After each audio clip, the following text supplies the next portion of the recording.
Well, hi everybody. Welcome to this week's episode of Life Matters TV. It's episode number 40, so we have something special in store for you today. My name is Tommy Stoffel. I'm coming to you live from Southern California in the Los Angeles area. And before we get jumping into our free-for-all event today, I'd like to introduce my partner and co-host, David McLeod. Hey, David. Hey, good morning, Tommy. Good to see you again, as always, and I'm just loving having fun with this stuff. Life Matters TV, wow, 40 episodes, man, hard to believe. And seems like we only started like 40 weeks ago. But it's been a lot of fun, and we've had a lot of great feedback from people, a lot of great input, and now we're doing our free-for-all again, number 2. And we got more questions that people have thrown out to us, so it's going to be an interesting hour of give and take. We're going to be drawing stuff out of the bowl, and we'll see what people have asked, and we'll do our best to answer these questions and give you some answers and suggestions and guidance that will help. So, Tommy, you want to get us started over there? Yeah, let's do it. For those of you who weren't around back in the days of episode 20, this is the fishbowl.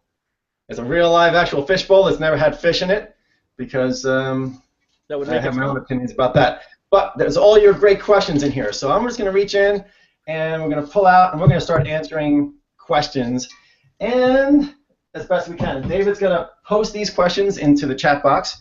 And David, the first question we have is number 4 on the list. So you can paste that in there, and I'm going to read it out. I'm having a hard time wrapping my head around the idea that I am not my thoughts.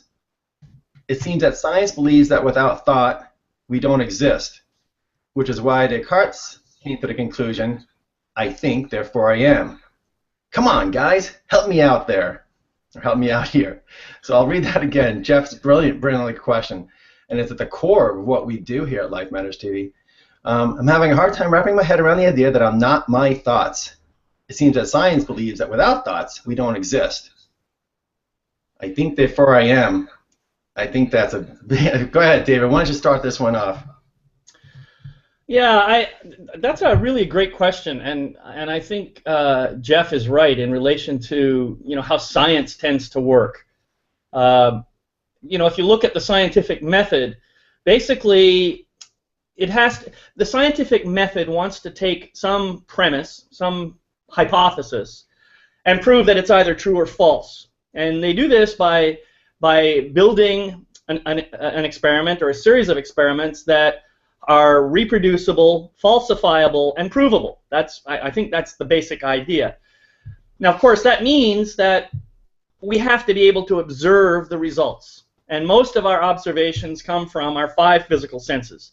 And so science tends to lean towards hypotheses that are that you can experiment with using those 5 physical senses, and they don't really spend a lot of time looking at intuition or the 6th sense or anything like that. I know that there are some experimenters who are trying to go beyond that and trying to prove the existence of 6th sense and things like clairvoyance and remote viewing and all these other things that science has a hard time proving otherwise. So what I would say to Jeff is, yeah, I can understand why you would be inclined to fall into that belief structure. It's pretty easy for us to do that. In fact, our ego minds want us to believe in our physical senses. That's how our ego minds helps us navigate through the world. So it's really trying to keep us safe. It's trying to keep us healthy and happy and all the rest of it. But it does so by denying stuff that doesn't fall into those categories. So that's just my take on it. I mean, what do you think, Tommy? David, you're speaking the truths, and I'm going to take a totally different view of it after I cough. Excuse me. I had a teacher once standing up on stage and talking about this very concept to me, and this guy said to me, he goes, "Your mind is a tool." And I sat there and I was like, really? And I said, I want to hear more about this. My mind is a tool. And he went on to say, yeah, it's like an arm or a leg. You should be able to use it when you want to and not use it when you don't. And that just totally kind of flipped my understanding of my mind and my brain and my thoughts on its end. Yeah. And I went down this path of actually exploring that. And when I really got it, what it meant, I was like, thank goodness this thing is a tool, because this thing was doing things like worrying, and it was doing things like stress, and it was doing things like anger, and it was doing things that sometimes I couldn't control. And I'm thinking, what if that's just me, that I don't like me too much? Mm-hmm. And when I realized that that wasn't me, that my mind is a tool, my mind is like a computer between my ears, that I need to learn how to operate, I need to learn how to control. And when I got to that understanding at first, I was like, it sucked, because I'm thinking, well, who am I then? Yeah. But after working it through and continuing to dig into it and beginning to understand myself with a capital S, I've come to understand that my mind is a tool, and all these thoughts and ideas and identities of who I think I am and what I think I know and everything else is just part of me. But I'm much, much bigger than that. I am much, much grander than that.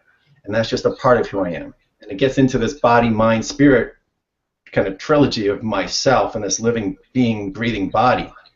My mind is part of that, but it's not me. Yeah. I'm much greater and bigger than that.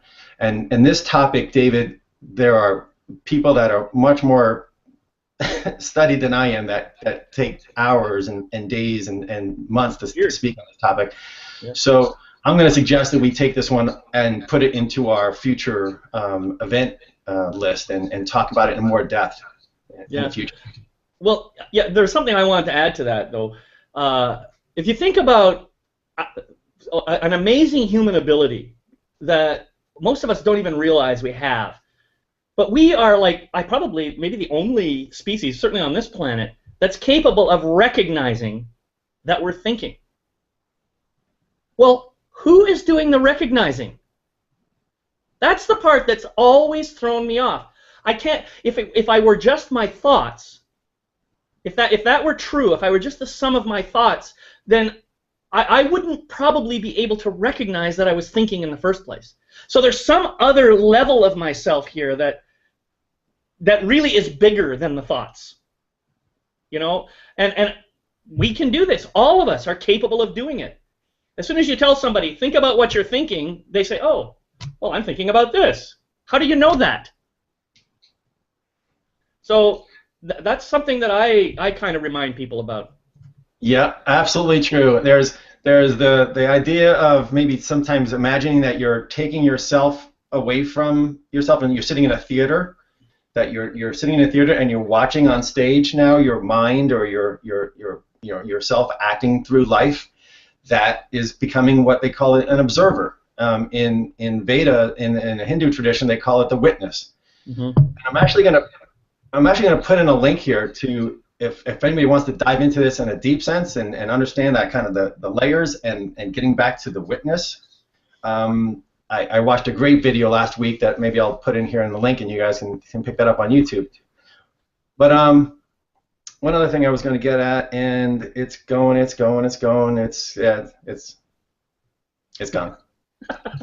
It'll come back when it's time. It will. So do you want to? I guess there's not much more to say about this right now, but I think that was pretty good discussion actually, and I agree with you that we can make a deeper presentation about this subject at another time. So why don't we see what's next? We will. David, I said we were going to do something at the start, and I skipped right over it. So let's do something first. One of the things we got was not so much a question, but a request or an idea or an opinion. So I'm going to read this to everybody, and then we're going to talk about this for a second. That's on the list, isn't it? It is on the list. Yes, number 1. Oh, number 1. Okay. I really like the message you guys share. Thank you, Anonymous. And I do hear a lot of wisdom here. But I have to say that I'm not a big fan of the foul language that you sometimes use. It kind of turns me off. I wish you'd do something to clean it up. So let's just talk about that. Because when David and I started this show, even before we did our first episode, we said, are we going to monitor our language? What if a curse word slips out? You know, we're going to go back and edit it? And we're like, no, just let it roll. You know, and I thought about this, and like, so why? Why are we just letting it roll? Well, first of all, I'm just a guy. I'm just an ordinary, average guy, as Joe Walsh used to sing. And I've been able to understand that I'm not just my thoughts, and I've been able to, go through a lot of understanding and learning and self-wisdom and self-study and self-understanding. And along the way, I've seen a lot of great teachers. And sometimes these teachers are almost like unreachable, untouchable. Like they're out there. Like they've gotten somewhere where I maybe can't get because, and it's almost like an air of their position of where they've gotten. And I just want to stay connected to everybody. We don't know who we're talking to. We don't know who's watching. We don't know what level of anything you're coming in at. And so, you know what? If for me, I'm not using foul language to inflict harm. I'm not using it to say anything bad. There's no negativity in any word that might pop out of my mouth. It's just kind of part of the lingo of how I chat sometimes.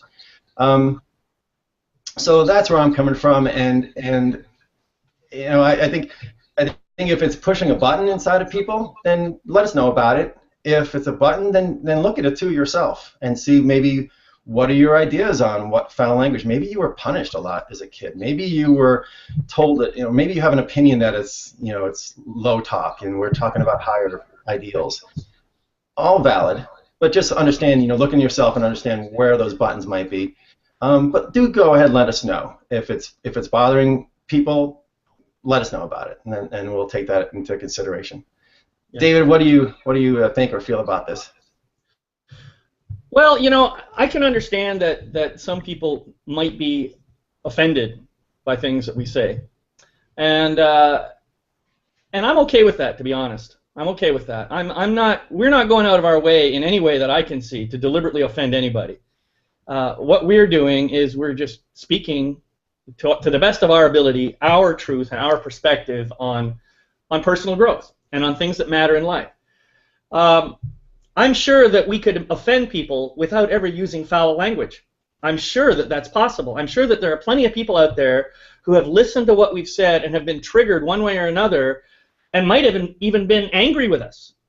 And you know what? I'm okay with that, because I look at it this way, and this is something that I've heard other teachers say, and I really now believe it. There is what is out there, and then there's my reaction to it.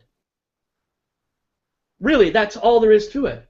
And in terms of my life, that's it. So how I react is my problem, not the problem of the thing out there. So I look at it as, if I'm having a reaction, it's an opportunity for me to dig in and understand what it is about myself that maybe needs a little healing, a little love. It's just like we've been talking about the judge, right? When I judge that someone else is, what am I saying? Here's an example. Let's suppose we assume that a person who judges us to be profane and low actually sees him or herself as a higher and more superior being. You see? And that's a way for them to protect themselves against feeling low. So in fact, we may be doing that person a service by helping them to see an aspect of themselves that they don't necessarily want to look at. And my objective, my goal, my intention here is not to offend anybody, but I'm also not going to stop speaking my truth just because somebody might get offended. And as far as the language is concerned, I agree with you. I don't think either one of us is going out of the way to swear or to use profane or foul language. I think we just kind of get impassioned about what we're saying, and a word slips out. And yeah. I'm not going to censor myself. It's a punctuation mark sometimes. Is yeah. About all. Yeah. And, all right, but at the same time, I also want to say I really appreciate this person speaking up. Yeah. Because that tells me that this person cares. And I do want to hear this person, and I want to understand where the pain of foul language is coming from. But I can't help with no further information than what we got. So. All right, David, thanks so much for addressing that one. Let's go back to the fishbowl, and thanks for submitting the question in the first place. All right, you know what? I'm going to keep the fishbowl in front of me here, so I'm not showing the back of my head. All right, We are at question number 16, David. Okay. Okay. When dealing with difficult relationships, especially close ones, I do my best to practice forgiveness and non-judgment. Uh-oh. That's not In the some same 16 cases, as I have. what's that? When dealing with what? Say that again? When dealing with difficult relationships? Oh, there it is. Yeah. It's 16 on yours, right? 17. It's all right. I got it. Okay. I do my best to practice forgiveness and non-judgment. In some cases, the other party flares up and the relationship seems to get worse. How might I better handle these cases? Do I walk away from the fight? And Chris submitted this to us, so thank you, Chris. Dealing with difficult relationships, I do my best to practice. Okay, so we're in a place and we're in a relationship and we're working on our forgiveness. We're working on our non-judgment. Yet the other person is still pushing the buttons and still throwing stuff at us, and we're like, getting, do we get defensive? Do we fight back? What do we do? What do we do? I think that's kind of the question. David, is that how you kind of hear it? Yeah, that's how I interpret the question. Go ahead.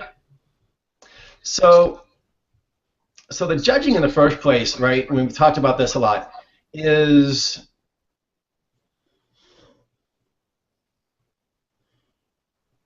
okay. So we're unjudging. I'm sorry. I'm jumping into a different part of the question here. We're talking about what I kind of refer to as energy games, right? Or energy dynamics with a person. We're in dynamics with a person. We're in a relationship, and something's going on, and we're getting our buttons pushed, or we're feeling like we're going to escalate. How do we not escalate? And we've talked about this before.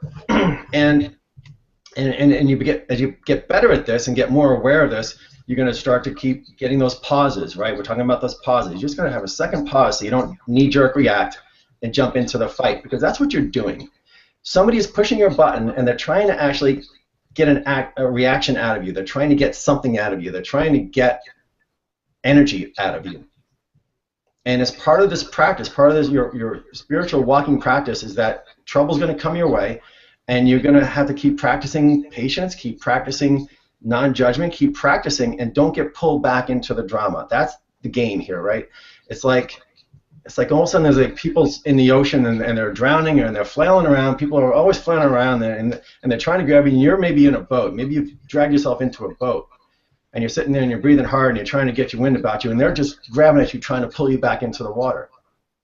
So do what you can to help them out, but jumping back into the fight with them is not it. Yeah, I agree with that. I think that when someone is busy trying to push my buttons, let me reframe that. When I'm busy trying to push someone else's buttons, I'll put it that way, it's usually because I have some ego attachment to some kind of outcome. If I can push their buttons and get them to react a certain way, then my ego will say, aha, I was right. And I get that sense of superiority and rightness and righteousness, actually, when I get the kind of reaction that I was hoping for. Now, that's a shadow behavior in me. That's something where I'm probably, if that's going on inside me, then it's probably because I'm feeling insecure or some other thing is going on, and I'm not necessarily addressing it. So let's flip the coin again now. If someone is doing that to me, if I can stay grounded and centered in who I am, and I can just simply see that this person is hurting in some way, then maybe the best thing I can do is just simply hear them and reflect as non-judgmentally as possible what I'm hearing, and just let them know I'm there for them. Now, that may not always be possible, but that, I think, would be my ultimate objective. I think if I can hear people and just let them know that I'm hearing them, that the energy itself will start to diminish. They will have less and less attachment to whatever it was they were having attachment to in the first place, and maybe I'll be able to get them to be more vulnerable and open and willing to share what's really going on. And then when that happens, I have really healed the relationship, which is what this question was really all about. Beautiful. Thanks, man. All right. Well, Chris, hopefully that helps, and everyone else out there, about the whole how to hold your ground. Hold your ground, David said. All right. Let's the fishbowl, and all right. David, this one's for you. Number 3. Number 3. Oh, okay. What is shadow work? Yep. What is it exactly? How does it benefit us to work and to work with it and integrate it or whatever we are supposed to do with this shadow work for an overall positive result? So what is shadow work? What is it? How do we do it? And how do we get positive results? And that's a question from Josette. All right. Well, thank you, Josette. This shadow is one of the areas that I absolutely love working with. I think in order to answer the question, the first thing we have to understand is, what is shadow? And you know, if you look into the work of Carl Jung, Carl Jung actually used to say that all of the unconscious, the entire unconscious, is shadow. Now, I don't personally subscribe to that idea because I think that there are plenty of things that we do unconsciously that are just automatic behaviors. For example, once you learn to drive a car, you don't really spend a whole lot of time raising into your consciousness, oh, I have to turn the wheel this much to get going that way, oh, I have to turn this signal on. You're just not thinking of stuff like that. That's automatic, and it's kind of pushed back into what I call autopilot zone, which is almost unconscious. So that's one form of unconscious. What I think we're really talking about is when we take certain aspects or characteristics or parts or attributes of ourselves, and we try to hide them or put them in the background or suppress them or whatever because we have some belief that they're wrong or bad or whatever, that is how we end up creating shadow, because those parts of ourselves don't simply die. They don't disappear. What happens is they get in the background and they start pushing at us and tripping us up from behind. And so once you understand that you have those attributes, and we all have them, by the way, it doesn't matter how much work we do, they're always there. The only question is, can I bring light to my shadow and start repurposing the energy that my shadows want to engage in and start directing it towards something that's in alignment with my purpose? That's really what shadow work is all about. And so, does it benefit us? Absolutely. I think, you know, our shadows are actually very, very, very powerful parts of ourselves, and if we give them the freedom to come out and express themselves in a, you know, in a loving, accepting environment, so that they're not doing it sideways, you know, and doing the kind of stuff that we generally don't like, that is when it's very, very beneficial. So I don't know. That's maybe a long answer to a short question, but I hope that helps. You know what? It's a brilliantly deep question from Josette, and you talk about, we throw that word out there a lot, so it was a fantastic thing to address. And I just want to go on a little bit about what you said there, because you said when it's in the background, and that's what we're doing here at Life Matters TV. We're bringing things out of the background that impact our behavior, impact our life, impact our happiness that we don't know are there. They're in the background. It's like the machine's running back there, and all of a sudden something comes out of your mouth, or your hand flies somewhere where it wasn't supposed to fly, or your finger, you know, protrudes itself in some way it's not supposed to protrude. And you're like, where did that come from? Who am I? Where that? And it gets back to Jeff's question too, of like, am I this? Am I this? And it's that stuff in the background, and I call it chatter. Chatter's like an effect of the shadow work too. It's all that negative noise we have in our head, all that stuff back there talking, all the things that make us do and say, and things that we later regret. We're like, oh, why did I say that again? Oh, I got my button pushed again. It's the root causes. It's the stuff behind the buttons. It's the stuff behind the knee-jerk reactions. It's the stuff behind what we consider our bad behaviors. It's the stuff behind our bad habits. It's the stuff behind our addictions.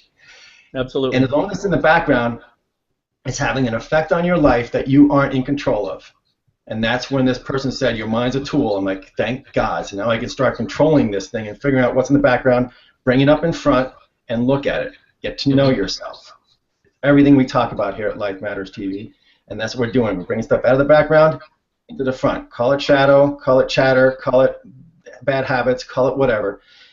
Buddhists call it delusions. We have a mind full of delusions. Well, we got to clean those up. Find them when we recognize them, and reduce them, get rid of them, do whatever we can to get them out of our way.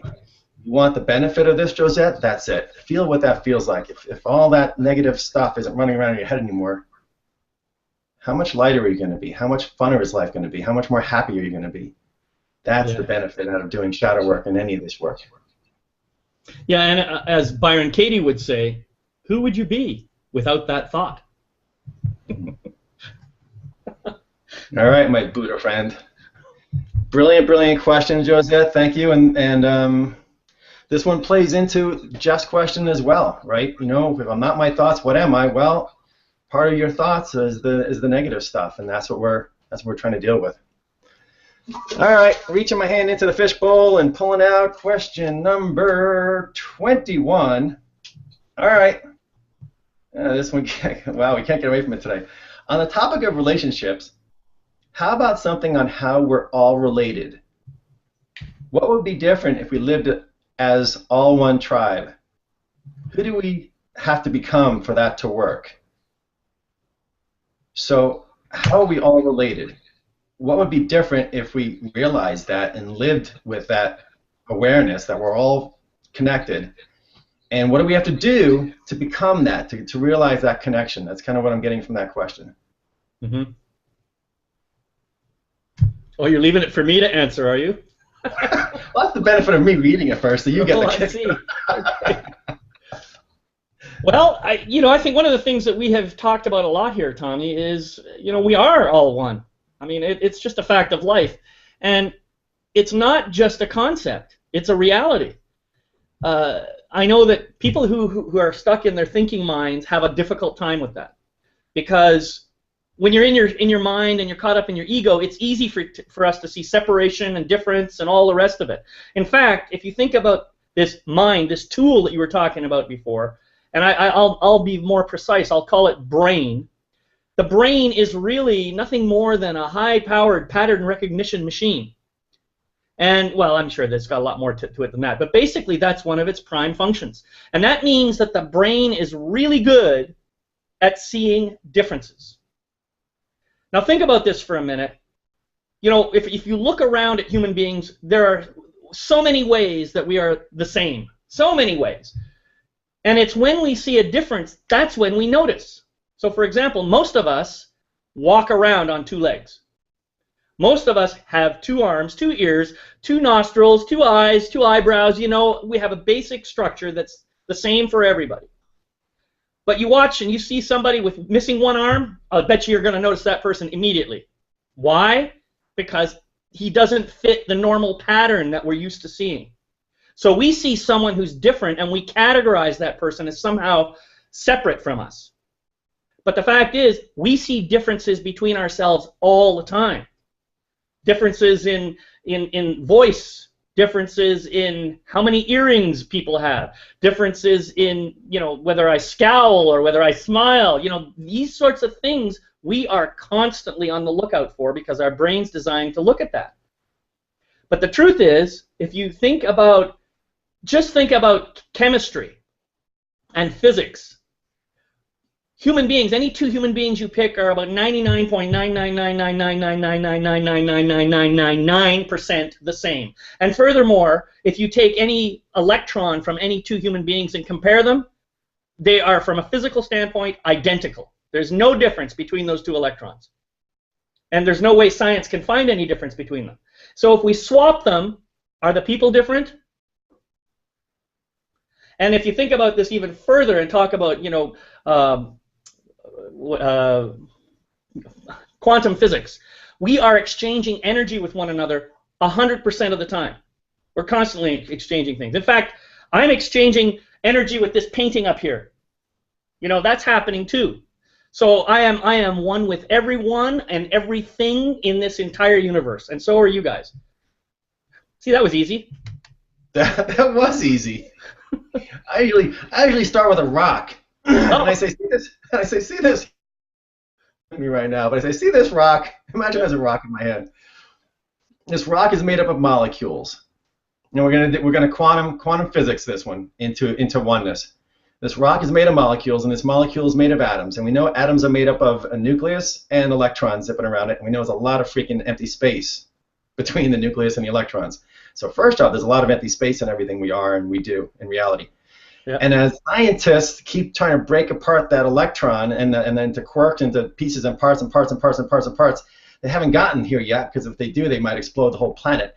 But when they do the math behind it and they start to really think it through scientifically, logically, as best as our mind can comprehend, what it all boils down to is that there is no such thing as real hard matter, that everything is made up of energy. Everything is made up of vibrating energy. Energy with some degree of intelligence. Where that intelligence comes from, Maybe it is the intelligence. But the point is, it's all energy. Therefore, we're all energy. And as David said, he's in relation with that painting behind him. True. Everything we do, because everything around us is molecules and atoms and everything, and that's all made up of energy. So this is all we're all in one energy system, and that's where our oneness comes from. One way of looking at it. So what would be different if we lived as all one tribe?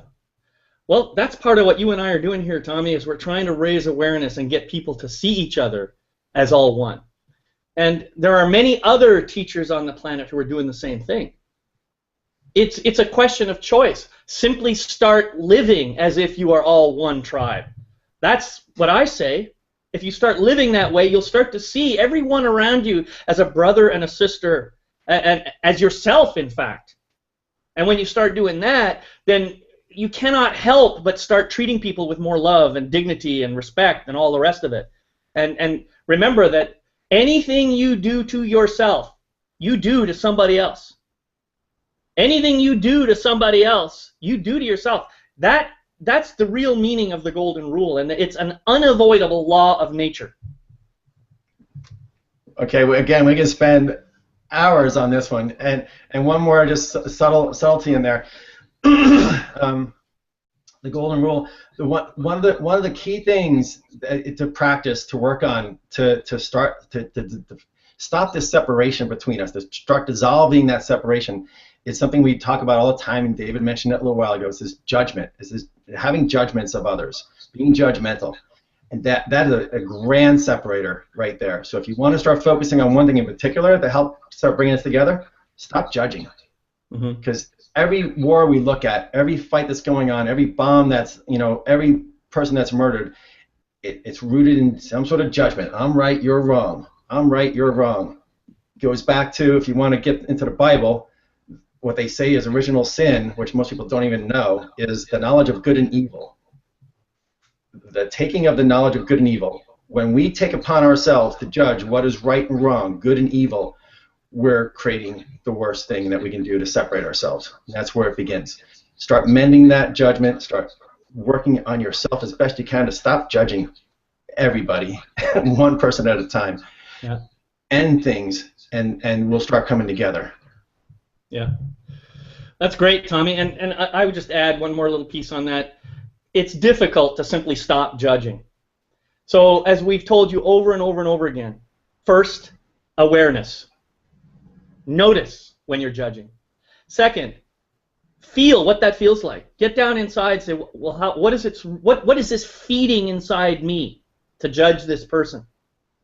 What is the pain that I'm trying to heal by judging? And get underneath it and say, how can I heal my own pain and forgive myself? Because the moment I heal my own pain and forgive myself, the judgment itself dissolves, and I can now see that other person for who he or she is. That's the whole magic right there. So notice, heal, and forgive. All right, man. Beautiful, brilliant question that got us going in all sorts of great directions there. All right. Question 17.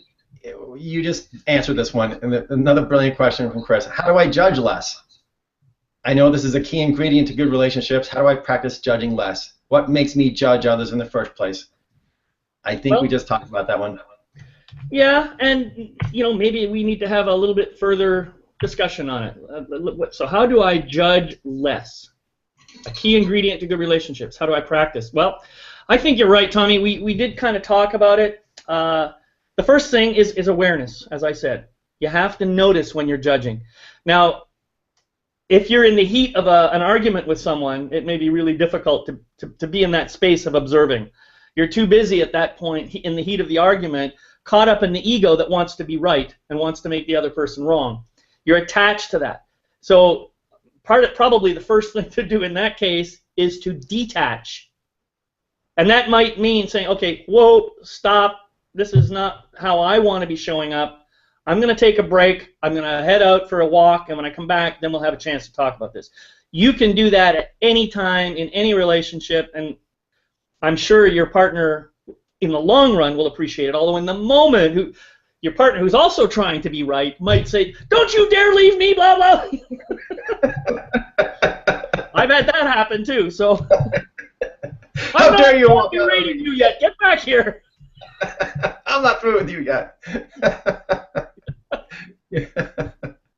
Yeah, you know, and there's something you can do in advance to practice. Instead of getting, like, dealing with this in the heat of the moment all the time, do some imagination techniques of, you know what, I had this situation with this person. Every time I meet them, I get my button pushed and I get angry with them. I feel bad or I feel crappy. Do some resetting of that and imagine that meeting that person in your mind in advance, and imagine not reacting, not getting pulled into the drama. Imagine what that's going to look like or feel like. Maybe it's just being silent. Maybe it's, as David said earlier, opening up your ears and listening. There's something going on there. There's something going on there. I'm going to listen to that person. I'm going to open my heart and be as compassionate as I can be, and maybe I don't say anything. Mm-hmm. But so you can practice that in advance of actually getting into a physical situation with somebody else, and that's how I do it. You know, kind of practice it in my imagination, go over it in my head before I get into that situation again. And there may be enough of a pull there that I get pulled into it anyhow. But then I'm like, okay, I caught myself a little soon. Until you pre-catch yourself, and you don't get pulled in. It's a practice that'll work. So. Yeah, practice makes better. No such thing as perfect. All right. Thank you for the amazing questions. All right, next, number 5. I have heard some teachers say that we are spiritual beings having a human experience. However, my life seems to be the reverse. I seem to be a human being who sometimes connects to my spiritual nature. How do we reconcile this physical-spiritual dichotomy? Great question. David, we're definitely doing a show on dichotomy and duality sometime. Thank you, Beth, for the great question. Yeah, we say we're spiritual beings having a human experience, but 99% of our actual experience is being caught up in the human drama, and once in a while I pause and I have this moment of peace where I kind of realize I'm bigger than that drama. Yeah. How do you flip that? How do you kind of get a balance of that? Maybe you don't need to flip it. Maybe you just need to get that in balance. Yeah, I think that the way I interpret the question is, I mean, there's no right or wrong answer here. Each of us has the experience we have. And I really like the teaching of Neale Donald Walsch, who talks about the purpose of our life is actually, well, I have to take a little bit of a step back. He talked about this concept of God knowing itself as all that is. But because God was all that is, God couldn't experience itself as all that is. And so God came up with this grand experiment to individuate into all kinds of different forms so that each individual part could experience its own piece, and hopefully the sum of those experiences would add up to the experience of all that is. That's kind of how Neale Donald Walsch explains it. And so we here, all of us human beings, are part of that grand experiment, and we all have our own experience that contributes theoretically to the overall experience. So it could be that whoever said that we are spiritual beings having human experience had that experience. And now another person comes along and says, I seem to have the experience where I'm more physical and occasionally get connected to my spiritual being. Well, maybe that's your experience, and that is also contributing. So I see both of these as potentially right answers, and neither one of them is wrong. I think they're just two different perspectives, and there may be, there's 100 billion other perspectives. All of them are right. So that's how I see the answer to that question. I think that's a brilliant answer, and I love that both aspects are right. It's a matter of perspective. It's a matter of what you're looking at that day. Mm-hmm. I may wake up in the morning and have a moment to lie in bed, or I may intentionally meditate, and my brain will quiet down, and I'll feel this sense of peace, and I'll know that I'm kind of connected, and okay, I've had that experience for those 30 minutes. But then I get in my car and I'm driving down the street and I'm honking and I'm doing everything else and I'm behaving like a human being again. So it's just the perspective of it. We're all these things. We say body, mind, and spirit. Let's just be that as it may. Body, mind, and spirit. We're in a physical body, bag of bones and blood and organs, and there is a mind in here that thinks and cognates and experiences and sees and remembers. And then there's the witness. There's this perpetual observer. There's this essence of myself that understands and has a sense of knowing.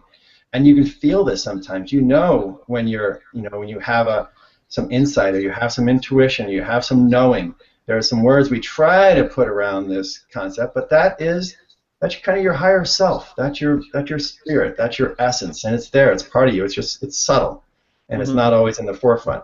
It definitely doesn't make CNN and the other fear news networks, but it is part of who we are. And to me, as I've quieted the mind and trained my mind to behave a little better, that aspect of myself is able to come through clearer and able to be more present and able to be here when I needed to be here. Right. Yeah. It's interesting. Early on, we had Jeff's question about, I am not my thoughts, or whatever it was he said.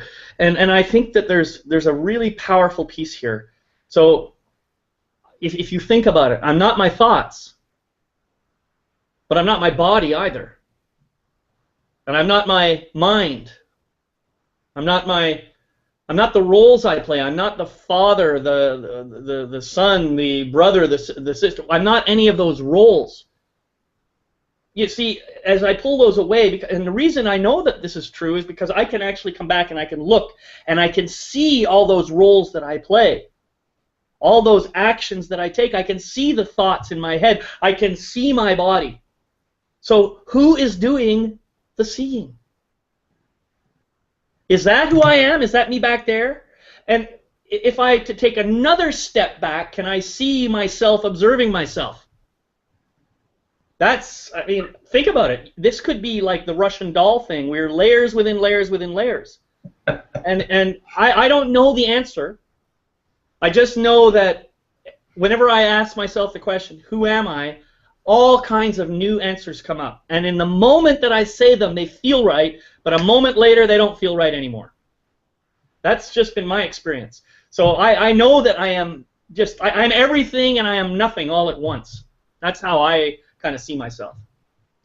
And everything in between. So every question is exactly right. It's just a matter of what perspective you're looking at it from. Right. Yeah.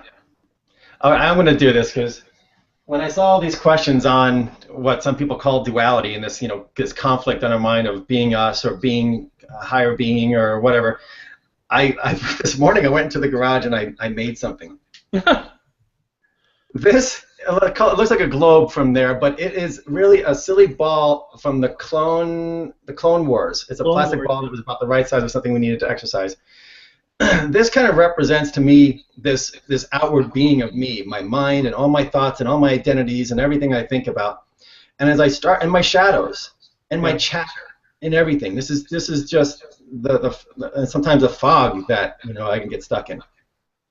But as I start to work away my shadows and start to work away, I can start to see through this a little bit, and eventually I can get to a place once in a while where I can actually kind of have a little bit of brightness. I have a little bit of awareness inside myself, and a lot of awareness. And then here I am, and then I keep looking at that, and I keep backing up, and I say, well, what's observing this? What's happy today? What's sad today? Who knows? What's feeling? What's behind all this? And eventually, if I can really get quiet and really practice, this is what I find. Just pure energy. Yeah. I'm just pure energy at my essence, and that's the spirit aspect of myself. So while I have a body and I have a mind and I have all the troubles of the world, I'm also inside this bright light of energy. Mm-hmm. Ever held a bad baby? Bad babies are mostly this. They haven't gotten covered over and mulled up yet. Yeah, that's right. That's brilliant, Tommy. Thank you for sharing that. Pull my prank out. That's great. I love it. All right. Thanks. All right, now we're getting a little goofy. All right. I don't have a flashlight with me, I'm afraid. But you see, I'm so shiny, I don't need one. The flashlight of somebody else. While I got the flashlight out, we're talking about shadow work. We're talking about the stuff that's in the background. I think it was Wayne Dyer or somebody said, we're giving you tools. At Life Matters TV and any other teacher that does it, they're giving you tools. I can't make you aware of your inner self. I can't make you aware of that. I can't take away all your suffering. I can't take away all the chatter in your head. I can show you ways to lower it and to reduce it. And this is a tool that I think Wayne Dyer, I'm going to give him credit for it, said, you have a flashlight now. These tools are like flashlights. And now you can go around in your head and find the trouble and pull it out and observe it and take care of it. So, flashlight of awareness, you now have one. So what we got to do now, Tommy, is we got to come up with our own Life Matters TV flashlight and start marketing them. Okay. All right. David, I'm going to the next question. Okay. Here we go again. A week or two ago, you guys talked about embracing all of yourself. I'm not sure I fully understand that. Can you please talk about this in more detail? We just can't, and Mary sent that question, and embracing all of yourself. Another brilliant question in this whole step of, undoing the layers. Mm-hmm.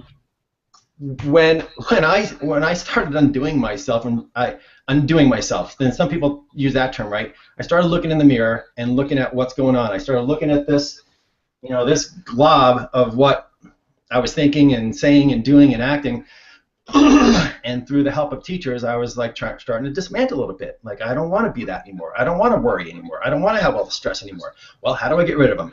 And you start dismantling it. I found stuff about myself that I didn't like. I found stuff about myself that I wasn't very proud of. I found out I was doing things that I was like, oh, crap. There I go cursing again. Oh, I did it again. and you find stuff about yourself that you don't like very much. But this is all on the path to loving yourself and finding that brightness and that baby in you again, that bright light. And so for me, it's a matter of forgiving myself along the way. And you know what? I've got to keep hugging myself because I'm all I have right now. And if I'm going to get down to the core, if I'm going to get down to this, and eventually this, then I'm going to have to love myself along the way and embrace myself. And that, to me, is what embracing is. And David, I know you have your own ideas and thoughts on it. Yeah, well, I think I love the word embracing. To me, that really talks about just taking it all and accepting it all without condition and just loving it unconditionally. I love that phrase. And, I don't know that we have used that phrase exactly like that. Maybe we have, maybe we haven't. But I know this is something that we talk about. And part of our life is, part of our training here, part of what we try to offer people is you have to love yourself. If you don't do that, there's just no way you can love anybody else, not with any level of depth. So you have to start by loving yourself. And when you love yourself, it means that you love every part of yourself. If you believe in creationism, then you have to believe that there is no part of yourself that God created that was bad. It all served some great purpose. Okay? And just because you have an anus doesn't mean that part is worse than your mouth. I mean, we have to start recognizing that every single part of us is perfect and beautiful in its own way. And the same thing goes with our behaviors. All right, maybe that behavior didn't serve me, and maybe it's something that I'd like to change, but I can still love myself and love the fact that I become aware of that behavior so that I can now make a decision about changing it. Remember, nothing changes until it becomes what it is. And that just means that I see it for what it is. I accept it for what it is. Once I do that, now I can do whatever I need to do to change it.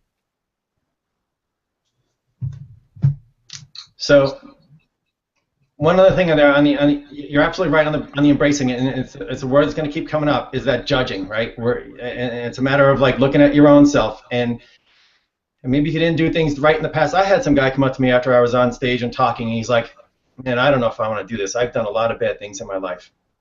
I'm like, I said, I hear you. We all have, but it's a mandatory part of the work, and you have to be gentle with yourself and love yourself, and have guides and coaches along the way too, to help you stay on the path of doing it.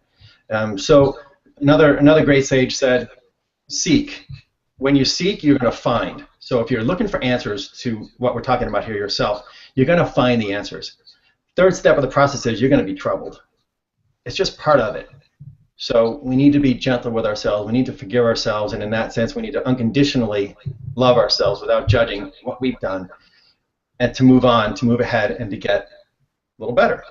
Yeah, I think this is important.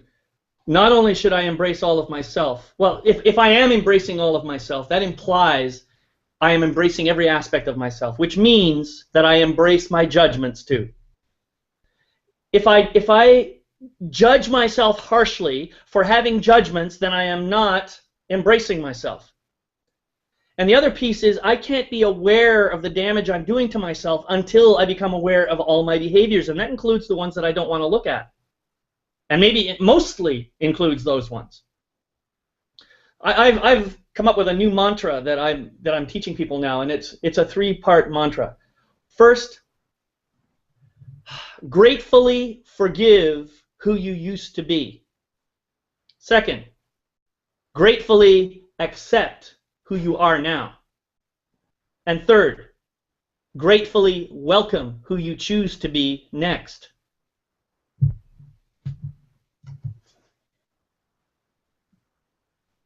Thank you. Let's go to another question, shall we? How much time do we have left? About 8 minutes. All right.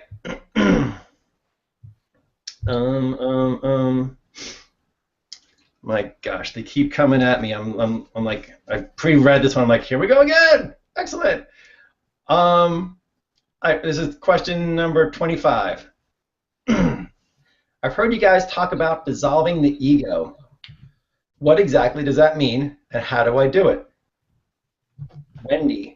Again, another brilliant question, and David, this is just going in the bucket of we got to develop a program to kind of step people through these processes and these steps. But yeah. What about dissolving the ego? What does it mean, and how do I do it? Well, my answer to that, what I have noticed for myself in dissolving the ego is, remember we were talking right at the very beginning about being the observer. And we are one of the very few species capable of seeing ourselves as thinkers. We are able, if we choose, to step back and notice how our ego is behaving. And what I have found interesting for myself personally is that the moment I take that step back and start noticing, the ego doesn't seem to have as much energy. It just naturally tends to dissolve and things quiet down. While I am busy caught up in the whole ego behavior, that whole cycle of chaos, it's difficult for me to see the ego dissolving at all. I have to pause. I have to step back and just, oh, look at that. My ego is just having it's like a hamster on a wheel right now. That's what it is. Look at that. It's just going crazy. Look at those thoughts, just one after another, making up this story, creating this drama, and oh my gosh. Oh, well, I love my ego. Thank you, ego, for bringing all those thoughts to me. Thank you so much for trying so hard to keep me safe. I got it now. You can relax. That's how I do it. And in the doing of that is having to understand what parts of that, what we call dissolving the ego, if we're talking about it that way, what parts of our mind, what parts of our thoughts, what patterns, what programs, what things have been in our head, and what emotions that we attach to them. How do we kind of, if somebody says go do it, your head explodes because it seems insurmountable. It seems like too much to do. And that's when you have to turn to a teacher. That's when you have to turn to a book. That's when you have to pick up The Four Agreements by Don Miguel Ruiz. Or you have to email David at david@life-matters.tv or tv-com and ask him to teach you about shadows. Send Tommy an email at tommy@life-matters-tv.com and ask me about how to reduce the chatter. We're both doing the same thing from slightly different views, just because different people need different kind of recipes. But you have to do that work to kind of take what's in the background and impacting your life, bring it out in front, and there are people who have done it, and we kind of know how to do it in steps and how to categorize it and how to make it easier than just, bouncing around trying to find every time you feel bad and figure out what went wrong again. There are processes to follow that we can guide you through that, of how to dissolve that. So. Yeah, that's a really good point, Tommy. I think, well, you and I have been doing this stuff for such a long time, it seems almost second nature. That doesn't mean that it's always easy. The second nature part of it is that I can become more aware of it more quickly. It's just a little bit, I still have to do the work for myself to heal whatever underlying pain or issue or problem is causing this thing to happen in the first place. So I don't know about you, Tommy. I know my stuff, it still triggers old pains from childhood, and I can feel the energy of that pain. I think that I may have done all the work necessary to heal it, and all of a sudden I'm feeling that same energy again, and I know I'm going back to that old little boy issue that happened when I was 3 or 4 or 5 years old, and sometimes it can be painful. And that's when having some support, having some people in my life who could just be with me when that happens without any judgment, and I do have people like that, I'm sure we all do, that's when the healing really happens. Letting someone hold me as I need to cry or whatever to get that energy out of my system, and then afterwards it's all done, I say, wow, I feel amazing. I'm ready to just dive right into my life again. That's how it is for me. Yep, and again, and we're all gonna kind of get that how-to differently. That's why there's so many different types of teachers. But David and I both have really powerful methods. I know the one that's worked for me personally is the one I've learned and internalized so much that I can now teach it, and same for David. And so, and if what we're saying about shadows or chatter and all the emotional stuff, getting that settled, maybe doesn't resonate, shoot us an email anyhow, because we have people, we have friends, we know lots of other teachers, we know books, we know other things that we can refer you to if the methods that we're describing maybe don't resonate with you yet. There's a lot of others out there. So ask for help. This is what it's all about too. You're on this show because you're looking for something. You're looking for guidance. You're looking for suggestions. You're looking for wisdom. You're looking for answers. Ask the question, and let's see what we can do. Yep. David, I don't know if we have time for another question. We got, what, 2 minutes left? Yeah, we should probably wrap it up. All right. Wow. We only got to about 7 or 8 questions, so we have lots of material for future episodes, and I am sincerely going to talk. We're going to make a plan to take this whole thing about the ego and the duality and who I am and am I spirit or am I not, all that stuff, and we're going to lay out a nice series of talks to kind of help undo that, to untake the big ball and get to the clear ball and eventually get to that bright light. That's cool. So what's happening next week, Tommy? I know we've got a special guest coming on the show. You want to talk a little bit about that? We do have a very special guest coming on the show, a woman who we're giving credit for coming up with the name Soul Talk Guys. Josette Friveau is going to come join us on the show. She's she watches the show. She sent in some great questions that we answered today, and we're going to talk about resolving the past. So everything we've been talking about here, right? We still have stuff that pulls us into the past, that makes us feel not well. Resolving that is one of the things Josette specializes in, and we're going to talk about the past next week. Back to the future. No, back to the past. Yeah. Resolving the past, that's an amazing and important topic. It's really, really important. I mean, how often do we get stuck in the past? That's where our sadness comes from, most of it, that you're right on. That's where our sadness comes from. That's where we get in depression. That's where we get in, self-wallowing and pity and worry. And worries a little bit future, but whatever, you know, takes you out of the present moment makes you feel not good. And the past is a big magnet that pulls us out of the moment. And so we'll address it next week. Yeah. Well, awesome show today, Tommy. Thanks again for being with me. It's just always fun being on the same space with you. So see you next week. See you next week. Thanks, everybody, for your great questions and your attention. Love you all. We'll talk to you soon. Bye-bye now.